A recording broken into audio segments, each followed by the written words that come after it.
Welcome to She Entrepreneur Founders Podcast, where we discuss all things business featuring women in business.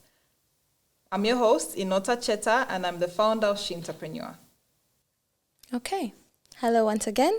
My name is Valerie Chibulu, and I will be your co-host.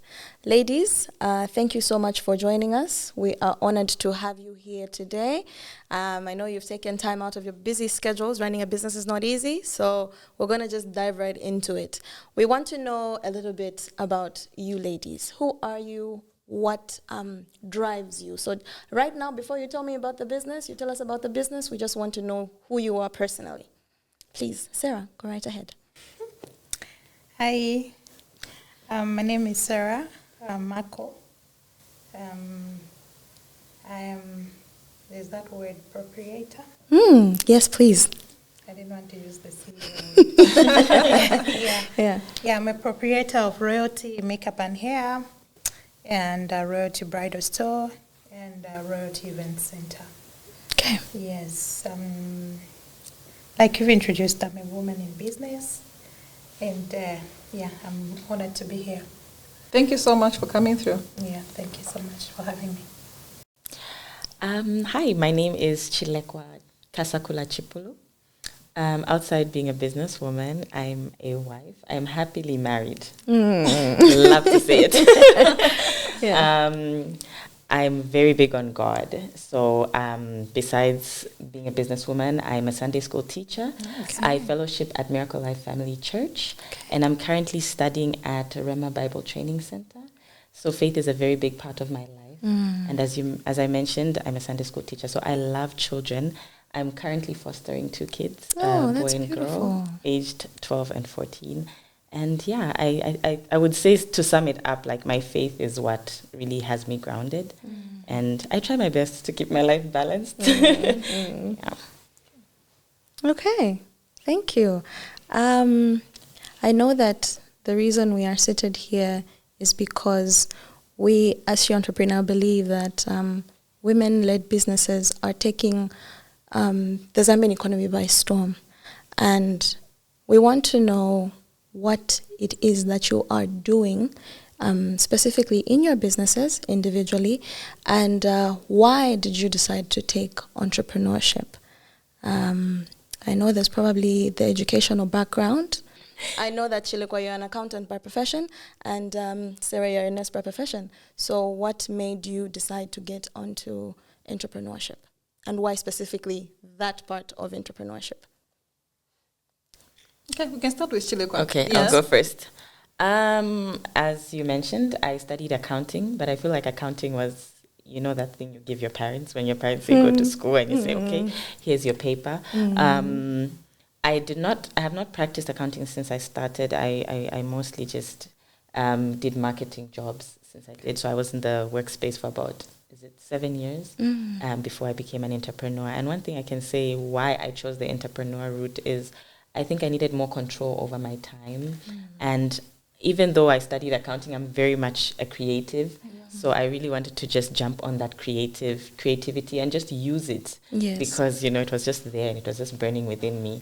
And of course, I wanted to make a difference, to leave an impact. And especially because our parents mostly focus on, like, be educated, and it's great, get an education, get a paper, but we also need to advocate more for the beauty industry and creative spaces. So for me, I want to be that inspiration to that little girl to say that even if you want something in the beauty industry, yes, get your paper, even when you're intelligent and all that, but you can still chase your dream in the beauty space. And I just want to be that testimony for that little girl. So I think before we move on, you haven't told us what exactly your business does. Of course. Of course, yes. So as I mentioned, I'm in the beauty industry, and I do hair. Okay. Yes, so it's something that was planted in me, I guess, from the time I was a little girl, you know, when you play with the dolls and things like that. And I think I spoke it, even before I knew I'd be in the hair industry. I spoke it. I said one day I would own a hair salon. I didn't necessarily think I would work in it, but I just told myself I would own one. So I'm currently doing hair, and the name of your business. And the name of my business. And I specifically want you to share why your business is unique, because I know there's so many salons we have in Lusaka, in Zambia, but you have a very different business model from a lot of salons. Yeah, and okay, so I'm the owner of Natural Like Me Hair Studio, and as you can tell from the name, it's very natural hair based. I think growing up, we hated our natural hair. The first thing you do the moment your hair starts growing is go and get a relaxer and things like that. So, I wanted to appeal to that. And it was a very underrepresented market, yes. So you'd have these salons, but you don't have the salons that actually care for the natural hair. You don't have a natural hair client who would leave a salon and say, oh, I feel like my hair was treated well, or I left there not in pain and things like that. So I wanted to come up with a space. I'm very tender-headed myself, so I wanted to come up with a space where you can go in there. If you're feeling like they're pulling here and there, you can comfortably say it, just more focus on natural hair. So that's what I do. Great. Beautiful. Sarah, please tell us a little bit about the business you are in. Yeah, okay. Like you have stated, I'm a nurse by profession. And I think about 5 years ago, I was already doing my business, except I did not have enough time to share between my business and my work. Nursing, as it is known as a profession, it's it kind of requires dedication. So you find that probably you have to work night shift, probably you have to work day shift, you have morning shift, and then you find that probably most of the brides, for me, my target market is actually bridal makeup, weddings and all those things. So it used to be a challenge where you have to report for work. You're at work, sometimes they would call you and say, oh, there's a client at the shop. Oh, no, you have a client. And then, like when you're working around people, it kind of steers some kind of emotions and reactions when they know. So she's not come for work because she has to go and make money. As we should work on her behalf, So That's true. It kind of started just getting to me where you're working with colleagues that are giving you attitude. So and also just the same thing that I'm saying where you'd have to be at work and then they're calling you, there's a client. So you feel like you're not providing the full service, the full attention that you need to give your clients. Yes. So that's how I just got to a point where I just had to tell myself, okay, so now I think I'm at a bridge where I have to decide where I fall. Is it work? Is it the business? Because it's like the more I concentrate on work, the more my business will suffer. The more I concentrate on my business, my work is going to suffer. So I need to, I think, pick one. And after praying about it, and I did not consult. I was just consulting myself because I knew that if I'm going to consult people, the few people that I tried to talk to, including my own mom, she was like, I don't leave your job. Yeah. Because, we've grown up in this environment where you are told you have to grow up, get educated, go to high school, get good grades, get a permanent job in government. Government is like what was considered as the ultimate thing. Yes. If you get a job in government, then they feel you are secure that way. So for me to walk to someone and say, and that was actually just after I did my degree, my bachelor's degree in nursing. Then they're like, are you okay? Why would you go and do your degree? And then a few months later, you're saying you don't want to. So it was... So you were employed by government, is that correct? Yes. I had already even worked for 10 years. Wow. Are you serious? Yeah. And then you resigned from government to do your job. So I had to choose in between the two. So I obviously took a leap of faith and decided to go with the business. Because obviously the revenue was good. And I think I was kind of enjoying what I was doing, because I think what I do is just not far away from nursing. It's more like I'm nursing people's emotions every day. So I decided to take on the business. And so I started with makeup, and then eventually I started doing hair as well. So it was now makeup and hair. And then from the makeup and hair, the next thing, a few years later, I saw a gap in the venue industry, in the venue provision and all those things. You'd have brides cancel their weddings. No, our venue where we wanted to book, they're saying all the dates are taken and all those things. So I saw that gap, and I was like, okay, I think this is one thing that I can also consider. So I started looking for land. I found a good positioned land. I decided to to build quite a modern, very modern, actually. We do say, yes. Oh, I you've been there. Yes. Yeah, so I decided to get a very beautiful land, and I built quite a modern structure for to represent the venue part of my business, and it's been going well. It's been there now for I think close to a year plus now. Yeah, so from the venue, the other thing is I also I think I'm just someone who loves to put smiles on people's faces. I love to see people look beautiful. I love to see people look nice. Like I'm those kind of people where I can be in my short and t-shirt and I'm making someone else look beautiful and actually find delight in that. I actually feel happy just bringing that out of someone. So I just got the idea of wedding dresses. So earlier this year, I decided after we built our own structure, which is the Royalty Plaza, I decided to work on the top part of, because it's a double story. So I gave away the shops downstairs for rent, but the upstairs, I just said, this is my space. I need to be creative and find what to do. Yes. And one of the things, even when I was building it, I built it in such a way that I was strategic and intentional about it. So I put my bridal store in the corner and I just said, I wanted it to be my bridal store, because I think I've been to a few countries where I used to admire the way they just set up their bridal stores. Like you're passing there and you see a wedding dress and you're just like, wow. So I wanted to just have that. Yeah. So that's how I introduced the bridal store as part of my businesses. And yeah, so far it's been doing so well. And yeah, I think that's more what makes up this young lady. Oh, love that. Very, very nice. Yes, please. So I'm going to ask Chilekwa. I mean, Sarah talks about how she left her corporate job and she was working for government, which is very unconventional. And she took a leap of faith. She's doing amazing things. I want to ask about your journey. You talk about being an accountant. Maybe take us through from being an accountant to now owning your hair salon. Okay, so yes, I studied accounting, graduated. I actually dropped out of university in 2014 because of financial issues, and my family was not able to help me. And at that point, my dad actually gave me the advice to say, if you can find a job, maybe you can take yourself and put yourself through school and just finish. Yeah, so I was actually living in the Copper Belt at the time, so I had to move to Lusaka. That's where I was.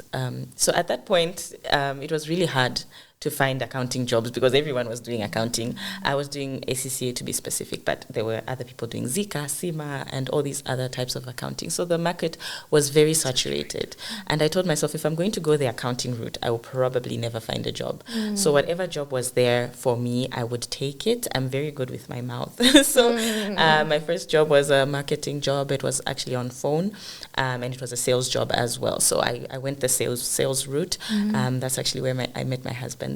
And then after that, I just kept getting more and more sales jobs. And one of my last jobs, I actually did something which is kind of close to accounting. It was I was a credit analyst for a real estate company. So that's as close to accounting as I got. And at that point, my mom was so proud of me because she was like, okay, she's rising, the accountant, my daughter, the accountant. It sounded nice, in her mouth. Yeah, and as time kept going, I said, let me dabble in this hair thing. Sometimes the future is uncertain and, even your salary doesn't really make much sense, So I was like, no, let's see if we can make an extra income. And life in Lusaka is quite expensive. Yeah, so during that time, I would... just do my own hair, actually. So I was my first client. And as I'd meet people in the street and, who did your hair? And, I did it myself. Yes, I did it myself. And at the time, also, faux locks were a thing, like everybody wanted that natural look. Like it should look like it's your hair, but it's not your hair. Yeah, so, I would meet people that ask me, and they wouldn't believe it when I told them that it's actually me that did the hair.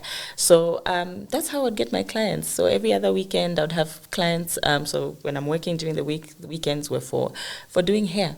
Yeah, until eventually, as she mentioned, you fail to balance the two, and you find that one is actually giving you more money than the other. One is taking more of your time and giving you less money. Yeah. So eventually, I decided to also take a leap of faith and just, at this point, I was married actually. So I asked my husband, I told him, what would you think? And, I was really scared because, as she mentioned, my mom was also against the idea. So I said, okay, I need to consult with my partner. And he was actually very supportive, So he said, yeah, please go for it. I believe in you. I've seen your potential. Please go ahead and do it. And without haste, the following Monday, I was writing my resignation. And that's how the whole natural hair business was born. Yeah. That's a beautiful story. It's a really beautiful story. I know that when we take on entrepreneurship, there are some things that we don't necessarily see that we would actually come across until we are in the situation and we are now facing it head on. So I know that there are probably some risks that you ladies have encountered in this journey of entrepreneurship. And I know there are some lessons that you have encountered. We don't believe in failure. Like we said, we believe in lessons. There's no failure. Yes. We believe that these are lessons. No losses. Yes, Lessons. definitely. So I know we just want to hear it because these are different entrepreneurship spaces, so people come across different risks and different lessons. So I know the viewers would probably want to hear, what is it that you came across that was a hurdle? How did you overcome it? Yes, please, Sarah. Okay, I think when it comes to the type of business that I do, I think I mentioned that most of my target clientele is the weddings. And believe you me, weddings are just like a hospital bed. When people are having weddings, they panic. Yeah. When people are sick, they panic. So it's quite not an easy business to venture into, especially if you are not the type of a person who knows when to stop themselves.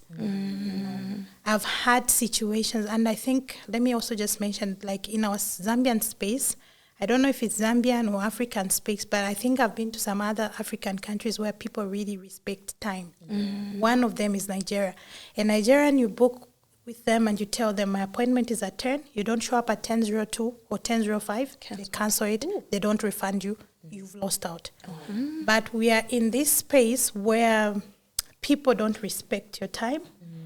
And we do not have so much clientele that you can say, okay, like, if I'm going to go that route and say, okay, if you don't come by 10:30, I'm canceling your appointment, I'm going to do this, I'm going, like the backlash that you will receive online and everything, like they will just overlook everything else that would have led to that and just want to paint you black and not respecting the fact that you are a business person and you have time to follow. So you find yourself in between trying to balance being professional and all those, and also just trying to what do you call that, ends meet or whatever that is called. You're just trying to balance in between there. So in as much as you want to be a profession, you want to follow your time, you want to do the right thing, you find that most clients, they're not helping you become the profession that you want to become. And ultimately, it makes your work so hard. I'll give you an example where you have probably a bridal team booked in for their makeup, and you tell them, okay, they tell you, okay, our church service is at 7 hours, because most, like for Catholics, they have even early mass. So they'll tell you, our church service is at 7 hours, and you tell them, okay, if it's 7, and maybe you're 10 of you, you have to come in maybe by 03, or you have to come in at 02, because we need to make sure before that time then that team, they don't come in at that time. Then they'll come in at, probably you gave them a 02 or 03 appointment, right? Let's stick to 03. Then they don't show up at 03. Then they'll show up at 6 hours. And look, I'll tell you something about, like, for the makeup and the hair industry. Here in Zambia, this service is one of those that are really underrated. If you go out there, you find that even when you see these, I like to refer to Nigerians and, or let me say the Western African people. Like those are one of those people that have really gone ahead of this in this business. So you find that if a Nigerian has to do your makeup, they are going to charge you maybe $500 or $250 for one bride. So if I'm going to receive a $250 from one person, I think I can afford to do even one person a day. I wouldn't have a problem. But we are in a space where you find that maybe I'm charging a 500 kwacha or 600 kwacha or 700 kwacha for one bride. And probably it's now that I have my own space, but where we are coming from, I have to pay rentals. I have workers to pay. The products that I'm using for that makeup, they have to be bought, and makeup products are not cheap. So you find that you are forced to be in a space where you want to have at least even 5, 4, 6 bride or whatsoever number, but then you apportion them time. So you're going to come at 03. I'm imagining by 6, 7, I should be done with you. I'm going to apportion this time to the next bride. So now, this one who was supposed to come at 03 shows up at 6 hours. At that 6 hours, there's already someone who's supposed to come. Then they clash. So now, I'm in between. Me, I told you that my event is at 7 hours. Yeah, it's not my fault that I came in late. No, the person to bring me here was not picking up calls. Or the gate was locked. We couldn't find the keys. And they want to put that blame, and they don't. People just sleep there. I'm telling you, you go literally, you wake them up and say it's time. It's something that is so hard, but we really try so hard. Trust me, when you see these makeup artists, when you see these hairstylists, they really go through a lot. There was a time when I used to do house calls. You go to somebody's house, they tell you, okay, no, let's be there by 04. 03, you're already up, you're calling them, you're communicating until you get to their house. You get there 04, and you get there, and then they tell you, okay, you can take a seat. Let me go and take a bath now. Dude, I was communicating the whole time. You knew I was going to be here. And this is when you want to go and take your bath. And yet I have given that appointment. I have another appointment probably to catch. And people don't respect that. And when you try and probably act on that, then they'll say you are rude. No, she's unprofessional. And people in Zambia, they rush to find faults in people without even getting their side of the story. So and then they'll just see it on social media. They don't know what has transpired. Even people who've never been to your salon. Even me, I had this. Even me, believe you me, if these businesses, I always say, if these businesses have survived, they've just survived by the grace of God. Because the fights that we have to fight every day, they are something that if you are not strong enough, you can just say, you know what, I give up. So these are challenges that we face every day when it comes to wordings. Even and this, unfortunately, this is even happening at the event center. So I'm just like asking myself, God, I need strength, because you find that someone has hired the venue. We are in an environment where we do not have power. Even now, probably there is just an extra power but this is a big building, yes, we understand. But if you're going to look at my event center, it is a small capacity building. So I have a gen set that is not supposed to run 24/7. I'm not yet at the level where I can buy a gen set for 500,000. Yes, one day I want to get there. But at this point, the gen set that I have is maybe the one that can run for 4 to 5 hours. Even when you buy that, you are told that. So now you have these people, this person books a venue, and then they tell you to say, okay, my event is going to start at 15 hours. 15 hours, okay, well and good. Sometimes as a human being, there are other event center where you say, okay, you said your event is starting at 15 hours, gen set. Exactly after 4 hours, because we tell them events here are supposed to last for 4 hours, right? So now, 15 hours we switch on the gen set, whether the bride is there or not. Then it means after 4 hours we expect that gen set that event to be done, isn't it? But out of humanity, you say, you know what? Let's switch on this gen set only when the bride and groom, because we know our Zambian people, the way they behave. So let's switch. Then you find that their families and friends, no, we paid. This is why we paid. You just switch on the... Okay, fine. 15 hours, the gen set is on. 16 hours, 17 hours, 18 hours. the bride and groom show up at 19 hours. No. When the Switch event off. is supposed to be Done. It's time done. to switch off the It's time to genset. switch off the genset. And now you can imagine if you said, let me switch it off. Like we've had these kind of incidences, and people, they are not even sincere. We are like, you guys, we are in an environment, or we are in an era where we do not have, we are just trying to survive on this Yeah. power luxury. thing. Yeah. So why would you, even if you are 30 minutes late for your event, I'll understand. But if you're going to be late for 2-3 hours, how? Yeah. And then they would want, no, we'll just pay you extra, man. They'll pay you. It's not about paying me. It's about how long can this machine run. It's also about what did you assign for in your contract. Yeah. Can you please follow? And they'll just even play a blind eye to that, and they'll pull you up and down, go and tell this one, write this about you online, write that about you. And because people don't know what transpired, they'll just think, they'll no. side with the We've customer. even had Yeah. people calling, we heard that your boss switches off the genset. How? So, these are challenges that we keep on having. Like in my line of business, this is what I face literally every weekend. And it's just that, like I've said, we just survive by the grace of God, because trust me, it's not easy. It's not easy. When somebody's watching from afar, they think, I can do this. Like, I've had people that have approached me. So how do you run this business? Okay, my husband gave me a 2 million and he said I can do whatever business that I, so I think and I look at them, I'm like, my dear, do you know what you're about to get yourself into? So before you even to comment on that, somebody recently called me because I have about 3 businesses, and he says, I want to get into this and this business, and I said, there's no problem. I'm going to tell you, there's this. I can give you contacts, but be ready to make losses, because there's a period in life where you actually lose money before you fully understand the business. Then you realize, next time I should have given the customer a contract to say it's only going to be 4 hours, beyond 4 hours, so there's no legal repercussions. Or maybe I would have learned that makeup from this time, if you come late, you've lost your refund or things like that. There's that period. Because you're going in blind. And even just business on its own. Like, I cannot go and do a natural hair salon because I've heard she's doing a natural and she's making money, then I'm just starting to jump on it. You understand?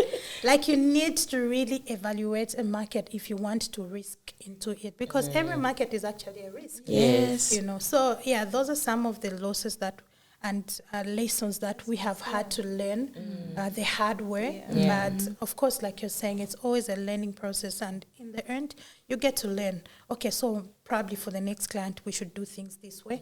Maybe we should try this way. And we're getting there. Amazing work. Yes. I want to ask Chilekwa, what are the challenges you faced? What are the challenges? And most importantly, challenges would be there, right? But how have you overcome them to get to where you are now? Yeah, so for me, I'm going to speak on my work-life balance. Yes, and also failure to set boundaries. So my salon operates strictly by appointment, strictly. I do not take walk-ins. And there are very few salons in Zambia that do that. Yes. Most of them just walk in. Yes, although I will make exceptions when maybe business is a bit slow, and then I can take in walk-ins, but still some planning is required. So in the beginning, I was working alone. I had no assistance whatsoever. So I was the one taking the appointments, booking them. And then, as I mentioned, I also make, we have our signature locks that we make. And those need to be prepped in advance. So it's based on the future bookings, or it's based on the bookings. That's why we need to do it by appointment. Yeah, so it means that my day would start, of course, with me responding to messages, setting appointments, prepping the hair, checking that all stocks are in and everything is fine before the day begins. My day would start really early based on how busy it would be. Sometimes I would be up as early as 3 a.m. And, 3 a.m. by 8 a.m. your client is in and your last client is leaving at 19 hours. And then depending on the next day, how it's going to be. Yes, depending on how it's going to be, you're back at work because you're trying to get a head start on the next day. So it was very, very, very challenging. And then in the beginning, when I was alone, I was also working from home. So I started my business at home. We intentionally had a little space where I would do my business from. So that resulted in my clients knowing where I live. And I used therefore, to work from my living room. I actually started in my bedroom as well. Now that meant clients knew where I lived. And so they knew how late I would run my business. Sometimes I'd even finish at midnight and all that. And at the time, my husband would work at night, late shifts. So I would literally be home alone. So they would know that they are not interfering anything. But what would happen is that there were no boundaries, because someone would say, oh, I just got off work. Can I come? Can I do this? And no, I'll pay extra. I'll do that. But it's not about the money. It's not even about the money, because as I told you, I've been awake since 3 a.m. And like my body, there's wear and tear. At the end of the day, I don't want to drop the quality of service just to receive your money, because as she mentioned, next thing it's on social media to say, oh, she overbooks and fails to deliver and things like that. So that was always a challenge, yes. So it was always a boundary issue with clients saying, oh no, I'll be your first client. Okay, can I come before the first client? Can I come at 6? Can I come but there was so much involved. So being able to overcome that was setting clear. I would have my appointment schedule and I would post it to show if it's fully booked, please book on the other day and things like that. It was not very easy, and people would say, oh, now that she's got more traction, she feels like she feels some type of way. I've had that like there are clients who would come to my house then, and I think like she said, boundaries, like when people come in your space, they feel like they know you too well, and so they fail to differentiate when to give you your space. So you find that now when you become busy and you just start setting those boundaries, they'll be like, so now because she feels like she has a lot of clients. Now Yes. And yet now I started to prioritize rest. I started to prioritize my free time. And then, of course, now my time as well. I also set to say I only take phone calls between 8 a.m. and 7 p.m. After that, I will not take your calls, forward it to the next day, because you will not go to ShopRite and start knocking at 6 a.m. to say, open the shop, I want to do my groceries. So what time do you believe you me, I have, I wish, like even now, I wish I could turn off my phone maybe at 5 or at 6. I turn it off and then I switch it. But then I once had an incident that really traumatized me. Like I used to switch off my phone. So there was a time when I switched off my phone and my mom was trying to reach me. Apparently my young brother was very sick and they kept on trying to reach me, but because they couldn't reach me, I only switched it off. I think it was around 04 or so. And then the next thing I saw messages. You guys, what's going on? And said, no, things are not okay here. That's how I jumped off. And from that time, like, I don't want to switch off my phone, but I'm really considering having a personal line. But now, again, when you get a personal line, I have 2 lines right now. That's a third phone. The other line was supposed to be my personal line. But you know what happens? Because Chileuka here knows me. Then if I'm not answering on this call, call her on this other line. This is so the one that I've works, ended up having 2 lines that are known to the public, because even when I have my own personal line, it's like people don't know, like if I'm going to give you this line, it's because you're close to me and I want you to get hold of me at any point. They want to give it to the next person. And hence, again, making the other number go viral. Exactly. So it was also a challenge. I had to separate my lines and my numbers, and even just went to work. I had to prioritize rest because it started to affect my body. I'm quite young, but I have backaches and things like that. So I really now started to prioritize my body, and I need to be the best version of myself to be able to serve my clients well. And so sometimes I will choose myself, but it's not because I don't want to serve you. It's just because I want to serve you better. So I think we also deserve a break, because for me, I think having just one line and everybody can access me on that line, it would give me so much anxiety. So I need to be able to say, put the phone down, because I think, as I mentioned, work-life balance, sometimes you want to spend time with your family, but there you are talking to clients and everything. Now the person that is in front of you feels they're less important because you have to attend, and you're like, okay, but this is literally my bread and butter. So just to be able to make that balance and to be able to do those things, it hasn't been easy, but I've been able to find that, and it's been worthwhile. I know we talked about before the podcast started, you talked about scaling your business, and you say about a year ago you were alone and now you've grown a team. Yes. A lot of times entrepreneurs ask us, what is that point when you know you should move, like the business should grow? A lot of people are very scared to take that step, and I'll ask both to Sarah and to you. Do you want to go first? Okay, for me, I think I also worked alone for quite some time. I used to work alone. But I think you get to a point where your clientele base grows, and you just feel the need to train other people. Of course, even when you train people, they might not do things exactly how you do them, because obviously we are two different things. Yeah. We see things from different perspectives. But at least you can give a client something as close to what you can do as possible. Yeah. And they can still receive a service that is similar to your kind of service. I think when we started doing the makeup and hair, I have a few friends which I wouldn't want to mention. They would ask me, Sarah, why are you training people to help you in makeup? Yeah. Why can't you just book the number that you can work with and you just leave it at that? But for me, it was more of not only the business, but what can I say? I also wanted to just grow as a person, and I knew that if I have to grow, I need to build myself a team. Yeah. You know, if you run alone, they say you can run fast, yes, but how far can you go alone? Yes. So, training people is quite hectic, because sometimes you do it with the purity of your intentions to train someone to help you to build a team, but you don't know what the other person is. Yeah. You don't know what the intentions are when they're, you know, why they want to learn from you. So you train people, you train a team for yourself to help you grow your business.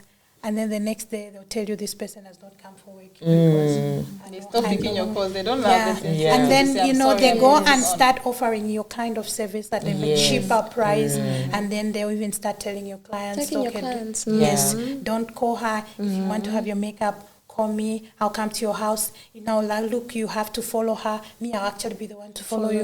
And actually, I'll give you a cheaper price.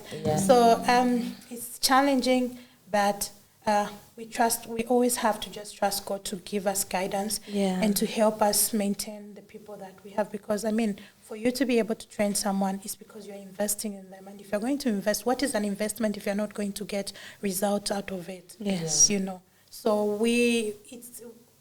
it's just the workload that gets to lead us to try and build a team. But I know people that have chosen to just say, you know what, for me, I think I don't stand betrayal well, so I'd rather just work alone. I'll just be working with what I can afford. But for me, I think it's been I've been looking at it from a different perspective, and what really led me is just I started having a lot of clientele. My business really grew, and I just felt the need that I need to build a team that is going to help me take my business to the next level. And that's why we've gotten into here. I agree with everything that she said, and everything that she's mentioned that was a challenge for her. It was also a fear of mine even before I decided to take on employees. So in the beginning, when I started alone, I started by trying maybe just getting one assistant, because as I mentioned, not only am I working on clients when they come, I'm working before the clients come, because I have to prep and do things like that. So the beginning, when I would get one assistant, I would have them maybe just do the prep, and of course I'll still do the finishing of that prep, but then also attend to clients and maybe even assist here and there with the clients. And it did take off the load, but it was challenging even just to find those people. So initially I was able to find one person who only lasted 3 days. I won't even go into that. Yes, I won't go into that. Yes, shortly after I found one person, and then I found another. So for a while, that was 2023, I was with two assistants for a while, but they only lasted 6 months, and they just left without notice, without anything, just boom. So I was starting 2024 alone again. And, you know, like the business was looking like it's going to grow, and, you know, I was seeing the vision, I was seeing the future. And yeah, but that was a lesson for me, and I think God knew what he was doing even at the time. First, I was like, God, why? I mean, we were doing fine, and now we're not. And I think God said, because I have something better for you. There's much more, and this was just for you to learn that this is how you can do it with the people. So I learned the system of working with other people, and I again started with one again, and I made sure that person is my close right-hand person, so that they see exactly what I am doing.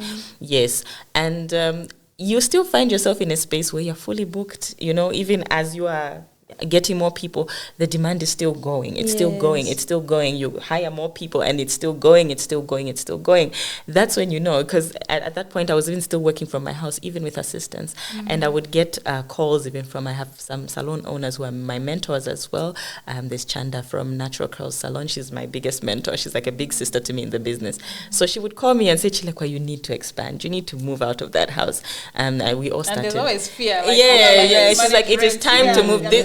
So she would tell me that's where the faith come in. Yes. They always say that if you want to learn about faith, become an entrepreneur. For real. You don't know what will happen the next day. You don't know where the next client should come from. Yes. And so, that's how you know the business will nudge you and it will tell you it's time to grow. It's the way, I'll give an example of our bodies. You're smaller one time, and as you're growing, your clothes are refusing. They're just saying, no, get something bigger. Exactly. So that's exactly, the business itself will tell you, it will nudge even the demand, the clients, everything will just point into the direction that you need more hands, you can't handle. Another thing that will show you is even the time you get off work. So you find even with a team, you're still knocking off late hours and things like that because the workload is still too much for you. So that's what helped me get to the point of having a team now.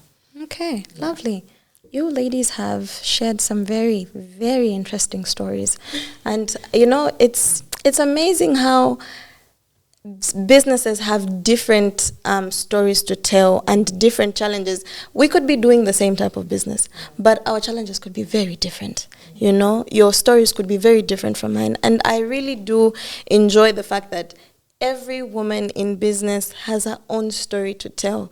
And we are learning from that. And we really do appreciate that you're honest enough to tell us your stories, and where you've come from. So speaking of your businesses, I know that you've already told us what it's looked like having to move and upscale. But how have you measured your business to say, okay, you know what? I feel like my business is thriving. This is success for me. And entrepreneurs have different stories to say, okay, this is what success looked like for me. What did success look like for you? Or what does it look like for you in your business today? Okay, so for me, success looks like constantly being fully booked because it's still, for me, it still baffles me. I'm like, okay, there's still, and even, we get so busy. For me, I would get so busy that I wouldn't even have the time to go on social media and advertise because I'm that busy. By the time my day is ending, I just go to bed. But I'm like, where are the clients still coming from? I'm not even advertising as much, but they are still coming from, they're still coming from there. So for me, that's success. And also with the product that we do, our signature locks, those are handmade. We uniquely make them. So if you have them, and even the reviews that we get back from them to say, people have been asking about this hair. Where can we find it? People are asking, and they, others even say, I went the whole Kamwala looking for this hair and I didn't find it. And then, the client is even there. I stood proudly telling them, you can't find it in Kamwala. This was custom made for me. Yes. And so, I also measure success to be my sister in the United States loved my hair so much. Are you able to make her a set and ship it off to her? Beautiful. Going global. Going global, exactly. And you're just like, oh, someone in the United States has, exactly. So it's like, it's everywhere, like sometimes someone will say, oh, I love them so much, I'm traveling out of the country. Can I have like 2, 3, 4, 5 sets of that to cover me for where I'm going? So for me, that's what success looks like. Success looks like returning clients. Yes. Because for me, I love new clients, let them come. But it also carries more weight when that client returns and comes back. Or says, me, I'm not going anywhere else. I can't find this service anywhere else. Yes, I'm here to stay. Also, relationships with my clients is success for me because it's like, if I bank at a certain bank, I'm like, but I have a contact at this bank. I can easily just contact them and say, guys, I'm busy, but can you help me with this? Or just, building those connections, all that to me is measured as success. Is how I measure my success. That's right. Thank you for that. Sarah? Yeah, like she's literally said almost all the things that I wanted to say.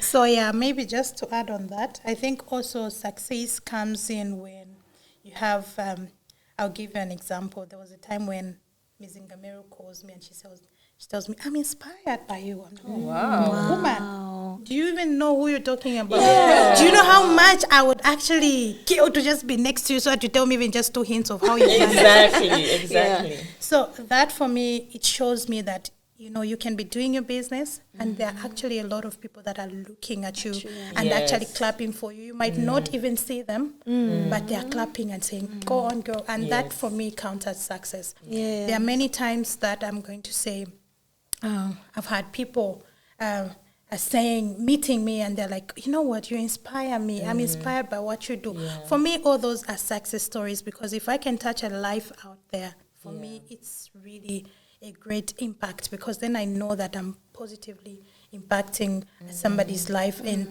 that for me is a win. Yeah. And also you can say success for me is every time when I look at expansion of my businesses, like I do not just rely on one business. I have all these other businesses that just I have to manage. And for me, expansion is actually a story to say that there's some growth that is happening, there's some success that is happening.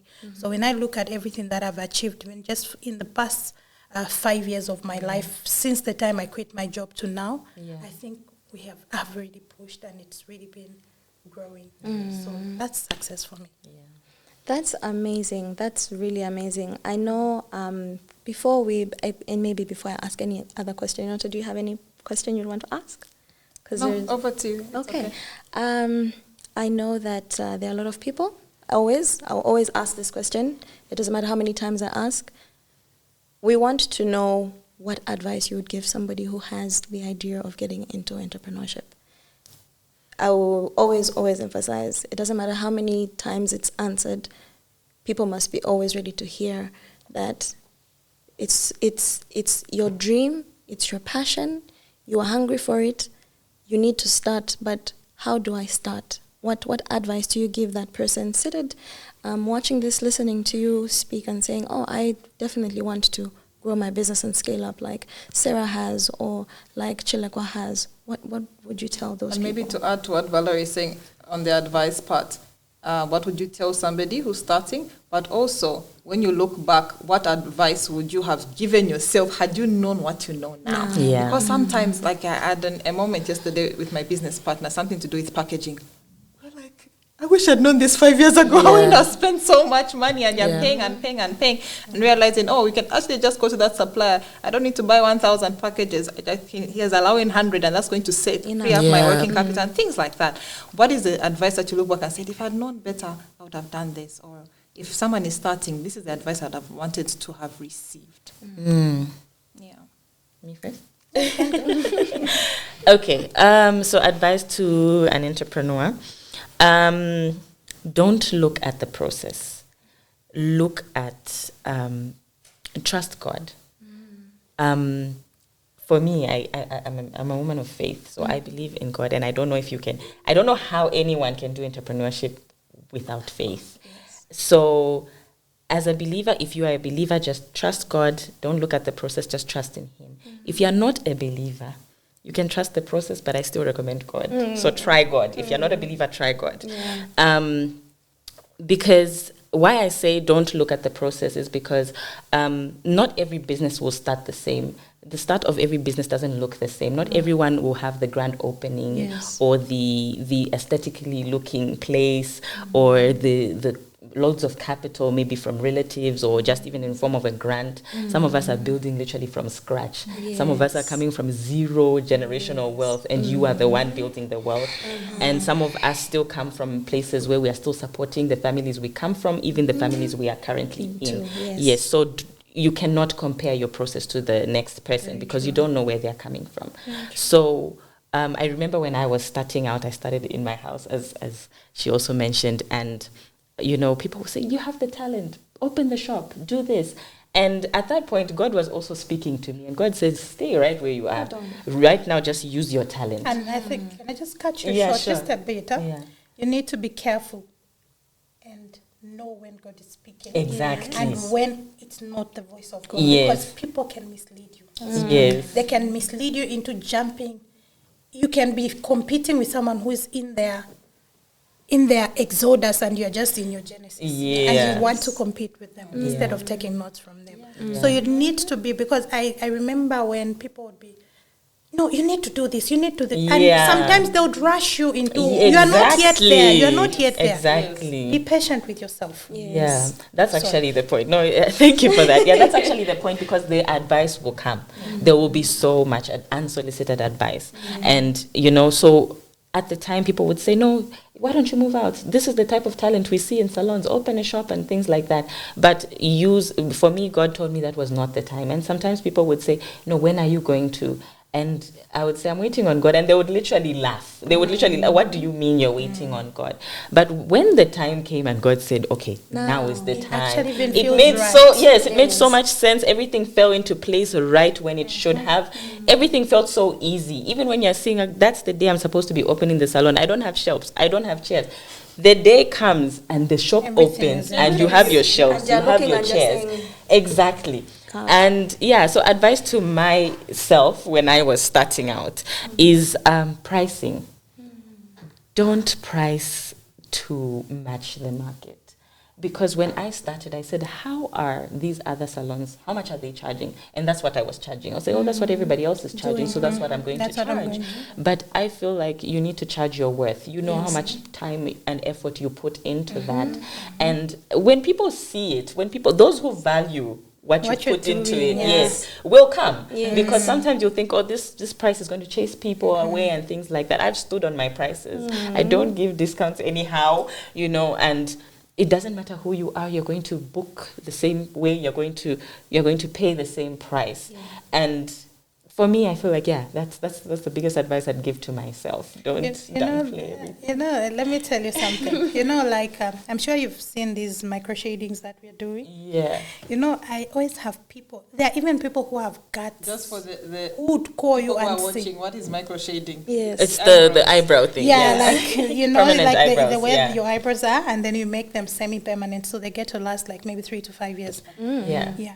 So I've had people, like there are people who even have the guts to like even call you like, why are you expensive? Just for you to pick your phone and tell me that, like, where are you getting this courage from? Yeah. Like, and that's true because like there are people who call. I've had even not just calls, others even text you on WhatsApp. Yeah. You are so expensive. Why are you so expensive? Your friends, this micro shading, they are charging 600 kwacha. Or someone is charging 1,500. Why are you charging this much? Yeah. So I'm like, woman, I know what I'm doing. Exactly. And I know the worth of what I'm doing. If you feel it's okay for you not to understand what I'm doing or the worth of what I'm doing, I totally respect that. But I'll not come in your space to force you to actually see the worth of what I'm doing. It's just the issue of mutual respect. If you feel you can't be in my space or you can't pay for what I'm worth, the best is just go to what you're worth. Yes, and yet when they go there afford, and they butcher their faces, they still come back. Yes. And when they come back, I'll charge them double what I was supposed to charge. Because now you're mending. Yeah, because this is your face now, and your face is like your reception. You can't do. So you come, they'll come back. Maybe someone will come with big glasses. No, Royalty, something happened. I'm like, so where did you go? And we get to laugh about this with my workers, with my peer. I'm like, so it's like, I totally agree with what she's saying. Yeah. You need to charge your worth because, of course, it's what gives value to what you're doing. Yes. I know I would have wanted to use a certain word, but I know I'm going to be misquoted, so I wouldn't want to go there. But I totally agree with what she said. So coming back to your question where you're saying, what advice would I give an entrepreneur? So I think I hinted a bit from where we're coming from. I said, before you can venture into a business, don't venture into a business because you feel you have the capacity to start that business, or because you feel you have the capital to start that business, okay? Simply because I have a sister, I have a husband, I've got a friend who can give me this capital, then I'm going to just start. Even today, I'll start a money lending company. I don't even know how it runs, and because I have the capacity. Business does not run like that. That's why we have seen people start so well, and yet few months down the line, few years, the business is gone. So if you have to ask me, before you get into a business, do a market research. Get to understand. And also, I always say, sometimes before you get into a business, pray about it, like Sha said. Align yourself to the will of God. Things will move. And things will just, because sometimes I sit down and ask myself, like, how do I manage this? Like, I'll do something and I'm just like, I'll amaze myself, like, how did I pull this off?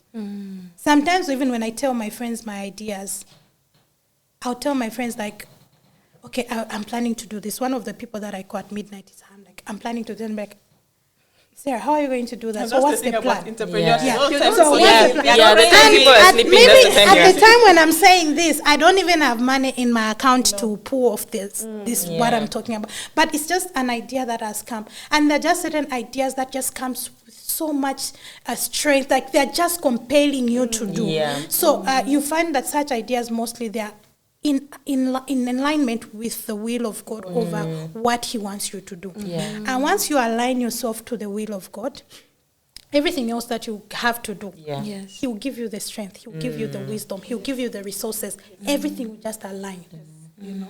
So you find that many are the times when people just want to jump into a business because, so Royalty started, she quit her job, let me quit my job. Yeah. Anyway, Yeah, you don't quit your do job, that. how? You know. Royalty is built a plaza. Let me also just build. It doesn't work like that for business. Entrepreneurship, if you approach it like that, you will fail. Yeah. Align yourself with what the will of God says. Pray about it. God, I want to venture into this. Is my desire. What is it that you're speaking? What is it that you would want for me to do? Yeah. Once you do that, you identify now, this is the kind of business that I want to venture into. Okay, fine, I want to start selling clothes. What is the market price? What is there on the market? What is it that I can do differently that can make me stand out? Such that even if this person wanted to go to this other boutique, they'll still want to come to mine. What is it? What is the gap in this market? Okay? You identify the gaps, and then now you start building your market based on those small gaps that you have identified, and you start aligning your business like that. There should be a reason why people should come to you, you know. And I'll tell you, one of the challenges is like when we're talking about workers. So sometimes you can even hire people that will not align with your vision. How do you correct them to align to your vision? Most people think if I'm an entrepreneur, and most of those are those people that feel like they just have the resources to start a business. So they'll start a business and leave a worker there, and then they go. You don't have time, because business is like your child. Yeah. You need to nurture it. You need to be present for it. So you will not get into a business for another person to run it for you. I think this, what I'm saying is, should make a lot of sense. Yes. But these are some of the challenges that people don't foresee, or the risks that people don't see. You start a business today, you are in the hair. For me, I'll even tell you to say, if I'm going to start, I always say to say, if I'm going to run a business, it should be a business that I'm able to do myself, whether a worker is there or not, I'm able to do it. So I can safely tell you to say, whatsoever that is done in my salon, I'm able to do it. Whatsoever that is done at the event center, I know how to go around it. Why? Because I understand that is my vision. I'm the vision carrier. So everyone else has to align to my vision. So if I'm not going to put seriousness to what I'm doing, if I'm not going to put my time in what I'm doing, how then do I expect other people to align with what I'm doing? How then do I expect other people to see where I'm leading them to? You understand? So entrepreneurship, you need to do your market research and understand the business that you want to venture into, and then check for gaps that are not making sense in that business, and then align yourself to those, try to close those gaps. Then you find that things are just going to put to fall into place for you. Away from that, again, for me, I think from the other question that you asked, to say what is one of the advices that I'll tell myself, like before, I think one of the advices that I would give myself is not to be excited when you see a lot of money or you see a lot of work. You know, I think when I just started my business, I made one of the mistakes that I made was to hire people, and I wanted to be paying them a lot of money. Probably I was thinking I was impressing them. What I didn't know is that you are doing that, and then for them they're counting. So if she's able to give us this much, what then? Like, how much are we making for her? You know, they start seeing things from that point. So you find that most businesses, this is one of the things that we miss out. You want to impress your workers, but it's not a bad thing to impress your workers, but you have to do it with caution in that you do not get to injure your business. Because business can be there today. We can work. Like for me, my business is most concentrated over the weekend. Weekend, when it comes, we are up by 01, we are up by 03, we are working all the way. Maybe we are finishing 20 hours, 21 hours. That's when we are finishing for the last client and everything, And then you feel like on that day, like we've worked too much, But you're forgetting maybe from Monday to Friday, you're just seated. So what compensates for all that time? And all that time, Monday to Friday, you're still giving them lunch, you're still doing this, you're still, business was still going on. So you do not get excited over a day income, and then you want to say, okay, no, so let me give them this, let me give them that. Because in the end, the business needs to grow in such a way that when you have your revenue coming in, there should be some divisions. There should be, the salaries. There should be what should go towards the products. There should be what should go towards the profits. So, because for a business to grow, there should be profits. So if you're going to just be sitting and then you want to overpay people, I've seen companies where, I've had people that have come to me and say, you know what, when I started my shop, I told my worker that I'm going to be paying them a 5,000, but now looking at business, there are times when it's hard for me to even make that 5,000. Then in the end, I'm finding myself just paying my worker and then the rental, then I'm struggling. So start at the pace that is what's the right term to use? That is reasonable or sustainable. And sustainable. Because what would it gain me to pay you a 10,000 today, and then the next month I'm not able to pay you at all? Or I pay you a 5,000 today, and I'm able to sustain you for the whole year. I can be paying you that 5,000 because we are balancing in between the business. You understand? So if I'm to ask myself, looking back, I think I would tell myself to go easy on myself and not try to impress people so much that it gets to injure my business, because my growth as a business depends on the same revenues that are coming in. So that would be my advice to myself. Okay, thank you so much. One of the things we're going to ask is, how can people find your businesses online? If I go on Facebook, if I go on Instagram, how do I find you? So it's Natural Like Me Hair Studio on Facebook, Instagram, and TikTok. Okay, so for me, I have 3 different businesses. So if you go on Facebook, you're going to find Royalty Event Center. That's its own business running. You're going to find the Royalty Makeup and Hair. That's its own business running. You're going to find Royalty Bridal Store. That's also a business on its own. So I think for me, I feel like Zambians, we've so much concentrated on Facebook. So even me, I think most of my content I post it there. Yeah, I'm very lazy when it comes to Instagram. I just do that once in a while, but I think that's something that I want to work on, because I think for these international clients, most of them, they would want to see your Instagram. So yeah, but on Instagram, there is Royalty Event Center, and there is Royalty Makeup and Hair. I haven't yet opened the Bridal Store page there. Okay. Yeah, but TikTok, there's only Royalty Makeup and Hair. For these others, I haven't yet opened an account. But thank you. So one of the things we do at She Entrepreneur is that we support women in business through different avenues. Valerie will speak a lot more about the Founder Summit coming up. Okay. But we also do different capacity building, which is courses of different types. One of them is how to sell more. So Chilekwa talked about how she's booked and busy. She's always booked. If you want to be like Chilekwa, we teach you skills on how to use digital platforms to market your business so that you always have clients. Yes.